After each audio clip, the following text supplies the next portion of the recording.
జగిత్యాల జిల్లా Metpally sub registrar కార్యాలయంలో ACB అధికారులు ఆకస్మిక దాడులు నిర్వహించారు. ఇబ్రహీంపట్నం మండలం తిమ్మాపూర్ గ్రామానికి చెందిన సుంకే విష్ణు అనే వ్యక్తి తన గత నెల 28న మార్ట్గేజ్ విషయంలో సబ్ రిజిస్టార్ కార్యాలయంలో సంప్రదించగా సబ్ రిజిస్టార్ అఫీసుద్దీన్ లంచం డిమాండ్ చేశారు.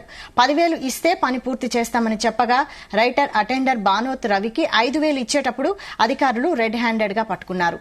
మొత్తం ముగ్గురిపై కేసు నమోదు చేసి దర్యాప్తు చేస్తున్నారు. మెట్పల్లిలో మరికొంతమంది అధికారుల చిట్టా ఏసీబీ అధికారుల చేతిలో ఉన్నట్లు విశ్వసనీయ సమాచారం.